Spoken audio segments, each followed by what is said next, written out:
तो कल हमने पढ़ा था बीजांड की संरचना और बीजांड के प्रकार। उस बीजांड से ही गुरु बीजाणुओं का निर्माण होता है। तो आज अपन पढ़ेंगे गुरु बीजाणु जनन कि किस प्रकार से यह क्रिया संपन्न होती है। गुरु बीजाणु मात्र कोशिका जो बीजांड में पाई जाती है उसमें अर्धसूत्री और समसूत्री कोशिका विभाजन होते हैं और गुरु बीजाणुओं का निर्माण होता है। इस प्रक्रिया को गुरु बीजाणु जनन कहते हैं। इसे हम इस प्रकार से समझा सकते हैं कि ये देखिए गुरु बीजाणु मात्र कोशिका है जो आकार में बड़ी हो गई, और ये जो गुरु बीजाणु मात्र कोशिका है उसमें कोशिका विभाजन होता है और दो कोशिकाएं बनती हैं, एक प्रारंभिक वित्तीय कोशिका और दूसरी है प्राथमिक बीजाणु जनन कोशिका। तो इससे कितने बनते हैं? चार। ये एक रेखीय क्रम में चार बीजाणु बनते हैं और चार बीजाणुओं में से तीन तो हो जाते हैं नष्ट और एक ये बन गया कार्यशील गुरु बीजाणु। मतलब दिखाए ना सही, एक एक दो तीन और ये चार, यह है गुरु बीजाणु चतुष्क। इनमें से एक बीजाणु सक्रिय रहता है और शेष ऊपर वाले नष्ट हो जाते हैं। फिर इसमें अर्धसूत्री विभाजन होता है और उससे बनते हैं आठ, एक दो तीन चार पाँच छः सात आठ बनते हैं और चार एक ध्रुव पर और चार एक ध्रुव पर चले जाते हैं।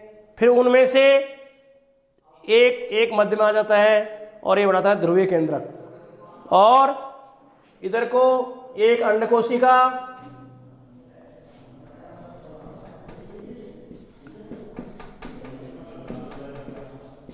और दो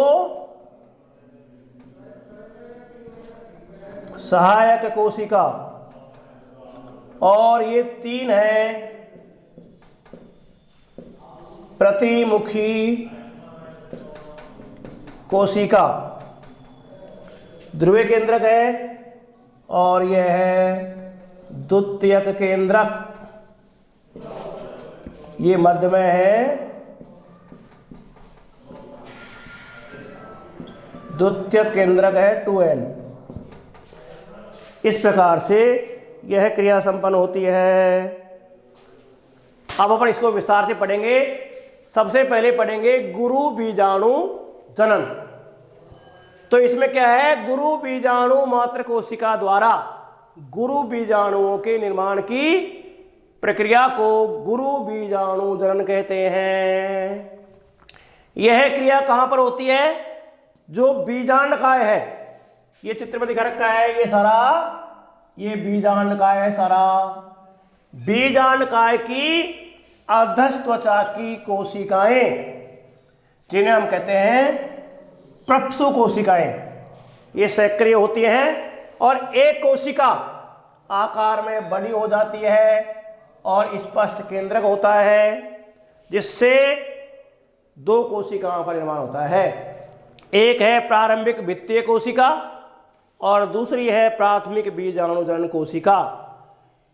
प्राथमिक वित्तीय कोशिका में कोशिका विभाजन नहीं होता है, जबकि प्राथमिक बीजाणु जनन कोशिका में अर्धसूत्र से बड़ी कौन सी बनेगी? गुरु बीजाणु मात्र कोशिका। इसमें अर्धसूत्री विभाजन होगा और चार केंद्रकों का निर्माण होगा। ये क्रिया कहलाती है गुरु बीजाणु जनन। अब इसको आप स्पष्ट लिख सकते हैं। इसको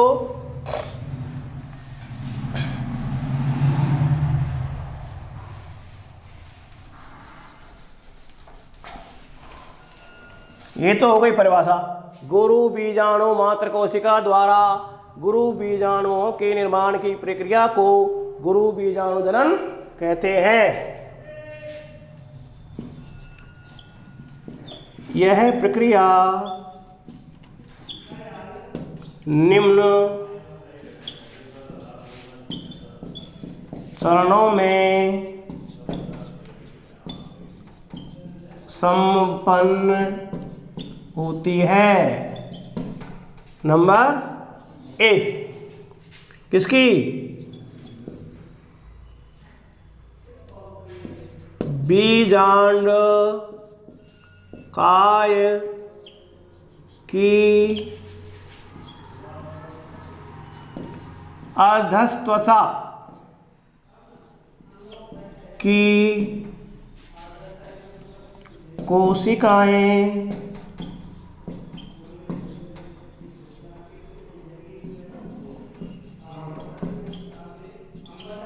सक्रिय होकर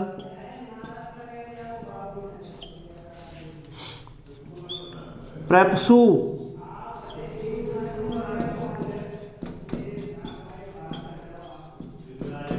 कोशिकाओं का निर्माण करती हैं।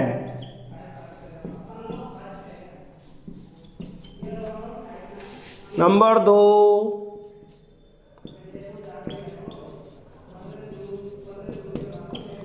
प्रपसु कोशिकाओं में एक कोशिका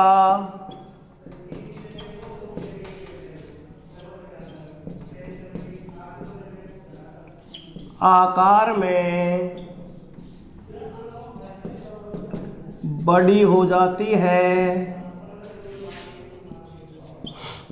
तथा केंद्रक स्पष्ट दिखाई देता है। प्रपसु कोशिका में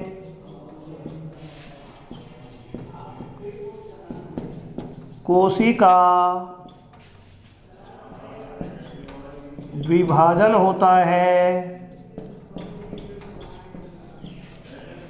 जिससे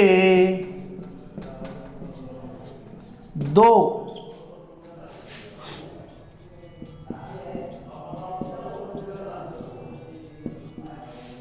कोशिकाएं बनती हैं।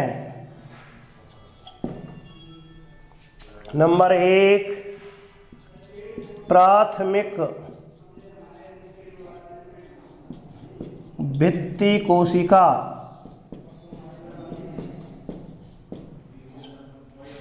प्राथमिक भित्ति कोशिका यह बाहरी आवरण बनाती है। और नंबर 2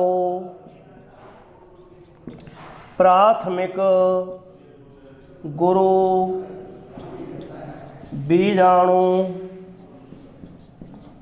जनन कोशिका। प्राथमिक गुरु बीजाणु जनन कोशिका। अब क्या होगा? नंबर 4 इस प्राथमिक गुरु बीजाणु जो कोशिका है सक्रिय हो जाएगी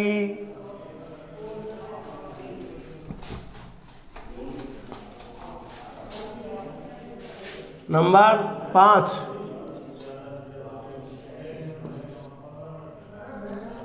प्राथमिक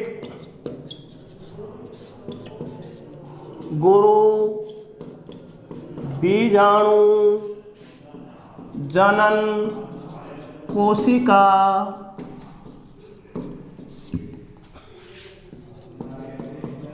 आकार में बड़ी होकर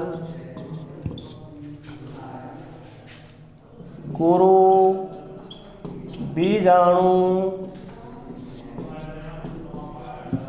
मात्र कोशिका बनाती है।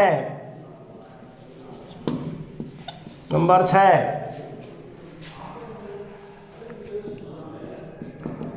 गुरु बीजाणु मात्र कोशिका में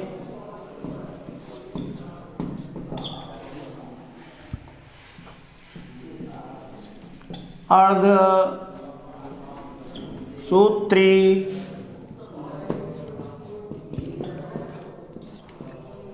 विभाजन होता है, जिससे 4 गुरु बीजाणु बनते हैं।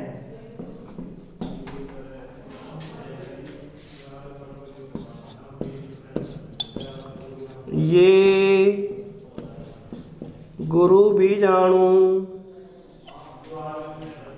एक रैखिक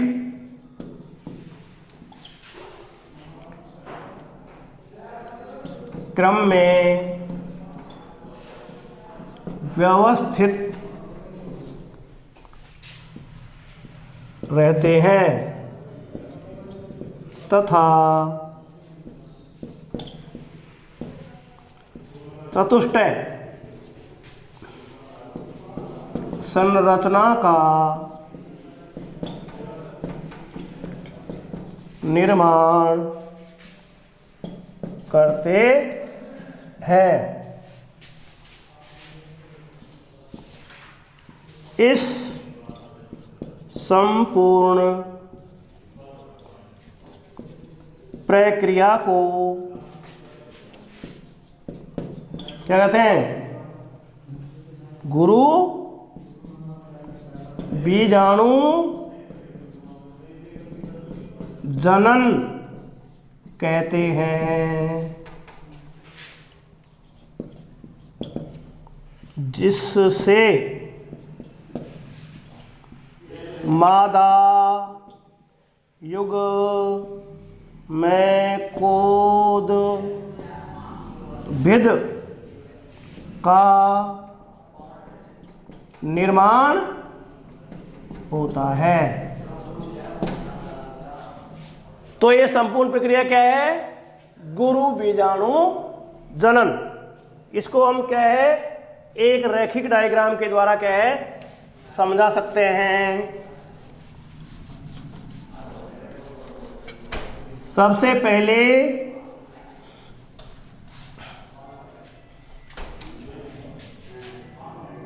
बीजांड का है कि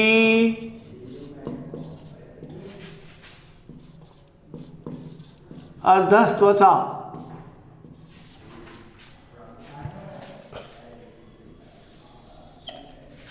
इससे बनेगी सु कोशिका।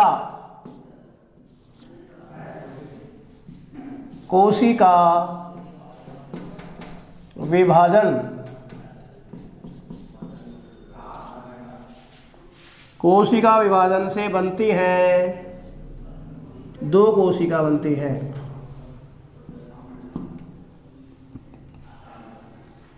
पहली है प्राथमिक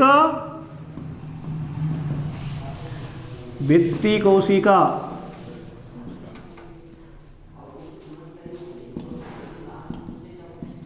बाह्य आवरण का निर्माण, और दूसरी है प्राथमिक गुरु बीजाणु जनन कोशिका।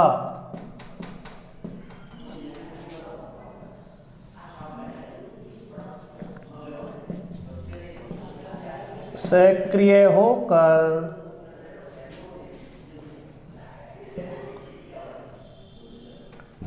एक कोशिका आकार में बड़ी, और वो क्या कहलाएगी? गुरु बीजाणु मात्र कोशिका, ये 2n होते हैं सारे। इसके बाद में होगा अर्ध सूत्री विभाजन।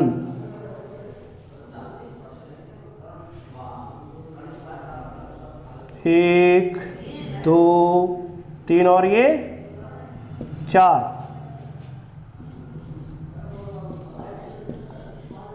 गुरु बीजाणु,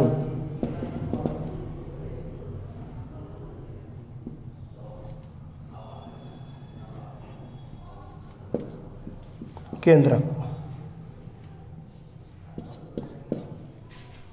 और ये संपूर्ण क्रिया क्या कहलाती है? गुरु बीजाणु जनन। ये इसका क्या है? एक रैखिक क्या है? डायग्राम। ये थोड़ा मैंने किताब से हट करके इसको समझाया है। और वापस सुन लो। बीजांड काय की अंदर की परत से प्रपुष्प कोशिकाएं बनती हैं, उनमें कोशिका विभाजन होता है, 2 कोशिकाएं बनती हैं। एक है प्राथमिक भित्ति कोशिका जिसमें विभाजन कम होता है, दूसरी है प्राथमिक गुरु बीजाणु जनन कोशिका, बड़ी होकर के गुरु बीजाणु मात्र कोशिका बनाती है जो 2n होती है। और बाद में अर्धसूत्री विभाजन के द्वारा 4 गुरु बीजाणु बनते हैं। और ये सारे कैसे होते हैं? n। तो ये संपूर्ण प्रक्रिया क्या है? गुरु बीजाणु जनन। अब इसके बाद में इससे क्या बनेंगे? भ्रूणकोश। ये जो गुरु बीजाणु है उससे बाद में किसका निर्माण होगा? भ्रूणकोश का निर्माण होगा। तो अगला टॉपिक आपका है मादा युग्मकोद्भिद या भ्रूणकोश का निर्माण।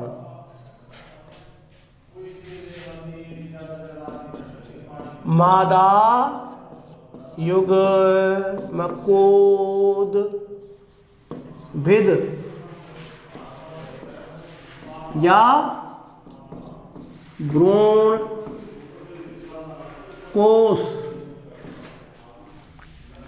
का निर्माण।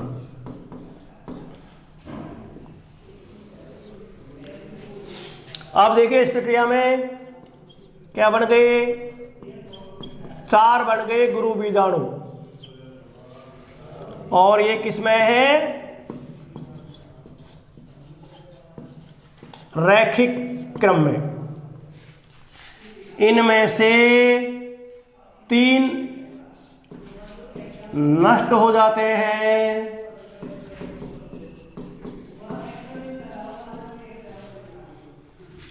एक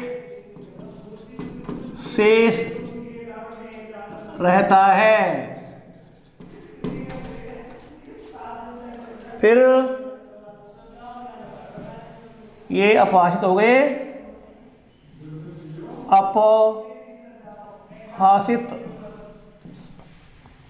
और शेष एक सक्रिय गुरु बीजाणु। और यहां आपको बनाने पड़ेंगे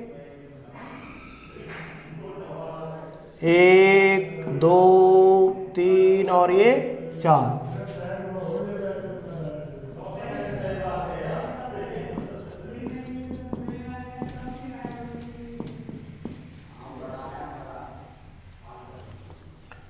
फिर इसमें होगा विभाजन समसूत्री 3 बार। और इससे बनेंगे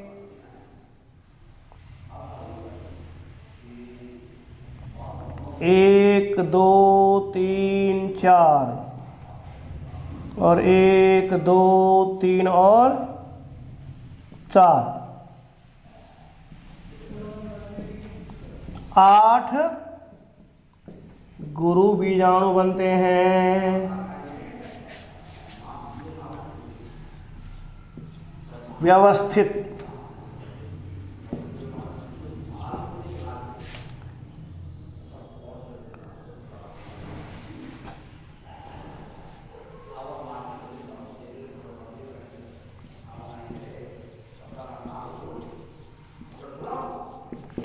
ये सहायक कोशिका है।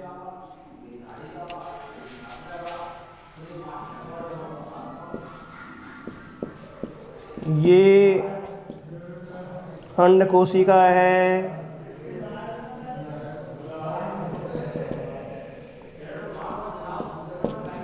ये 3 प्रतिमुखी कोशिकाएं हैं और बीच में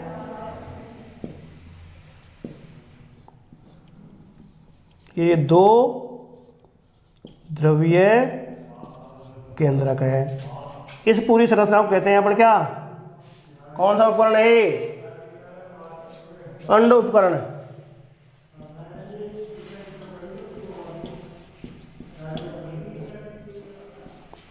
इस प्रकार से यह है भ्रूण कोश। 7 कोशिकीय व 8 केंद्रक युक्त संरचना को हम क्या कहते हैं? भ्रूण कोश कहते हैं। तो ये इसका क्या हुआ? रैखिक डायग्राम हो गया, ठीक है ना? किसका हुआ ये? भ्रूण कोश का। वापस सुनिए, गुरु बीजाणु रैखिक क्रम में रहते हैं, इनमें से 3 नष्ट हो जाते हैं और ये अपहारित होकर के पोषण का कार्य करते हैं। एक गुरु बीजाणु सक्रिय होता है, 3 बार संसूत्री विभाजन होता है, इसे 8 गुरु बीजाणु बनते हैं। इनमें से 2 मध्य में आ जाते हैं और ये ध्रुवी बनाते हैं। ये बड़ी होकर के अंड कोशिका, ये दोनों सहायक कोशिका और ये प्रतिमुखी कोशिका। तो 7 कोशिकीय और 8 केंद्र की संरचना को हम क्या कहते हैं? भ्रूण कोश कहते हैं। क्या कहते हैं इसको? अब इसे हम किस प्रकार से समझ सकते हैं?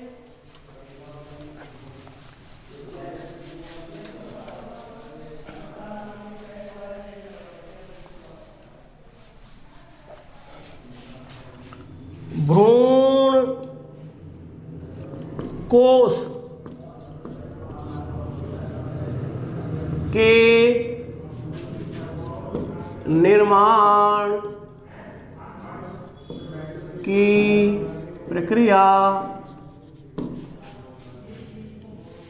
की निम्न चरण है। नंबर 1, गुरु बीजाणु एक रैखिक क्रम में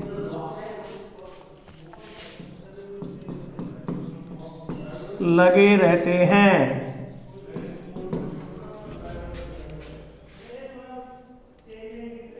इनकी संख्या कितनी होती है? 4 होती है। नंबर 2, इनमें से 3 नष्ट हो जाते हैं।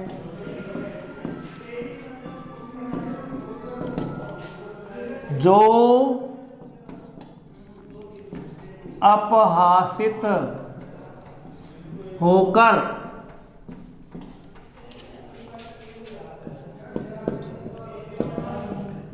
पोषण का कार्य करते हैं। नंबर 3, एक गुरु बीजाणु सक्रिय होकर 3 बार समसूत्री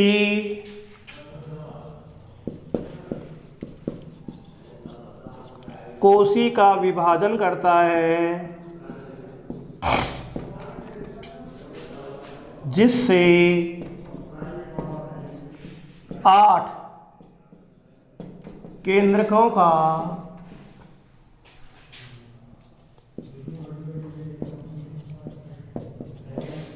निर्माण होता है। ये 8 केंद्रक व्यवस्थित हो जाते हैं, जिससे बीजांड द्वार की ओर 3 केंद्रकों में से मध्य में अंडकोशिका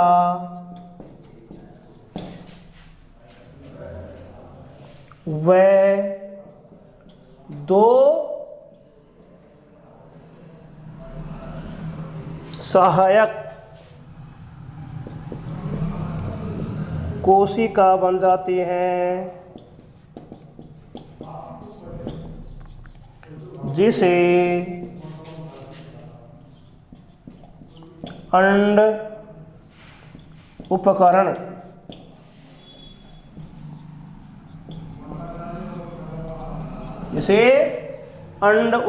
कहते हैं। नंबर 5, मध्य में 2 ध्रुवीय केंद्रक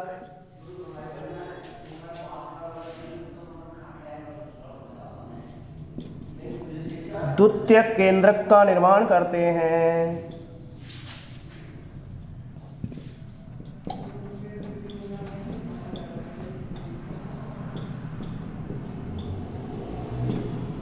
नंबर 6, निभाग की ओर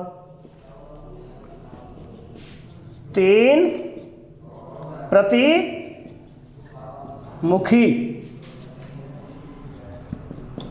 कोशिका होती हैं।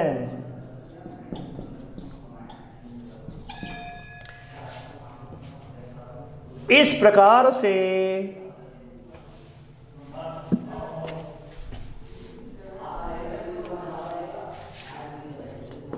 इस प्रकार से 7 कोशिकीय व 8 केंद्रक युक्त संरचना को भ्रूण कोश कहते हैं। वापस सुनिए, भ्रूण कोश के निर्माण किस प्रकार से होता है। एक गुरु बीजाणु कोशिका रेखी क्रम में लगे रहते हैं। इनकी संख्या 4 होती है, जिसे चतुष्ट कहते हैं। फिर इनमें से 3 नष्ट हो जाते हैं। ये नष्ट हो गए 3, 1, 2 और ये 3, और एक बच गया कार्यशील गुरु बीजाणु। उसमें क्या है, 3 बार समसूत्री विभाजन होता है, जिससे कितने 8, 4 एक तरफ और 4, 1 2 3 4 5 6 7 8 ये बन गए। फिर इनमें से विन्यासित होता है, 2 मध्य में आ जाते हैं, 1 अंड कोशिका और 2 सहायक कोशिका, मध्य में ध्रुवीय केंद्रक और 3 प्रतिमुखी कोशिका। और इस संपूर्ण संरचना को हम कहते हैं भ्रूणकोश। क्या कहते हैं इसको? तो इस प्रकार से भ्रूणकोश का निर्माण होता है। और ये दूसरा अध्याय समाप्त हो गया। और कल अपन पढ़ेंगे तीसरा चैप्टर, नेक्स्ट पढ़ेंगे ये परागण। नेक्स्ट टॉपिक है आपका परागण क्या है, उसके कितने प्रकार हैं। धन्यवाद।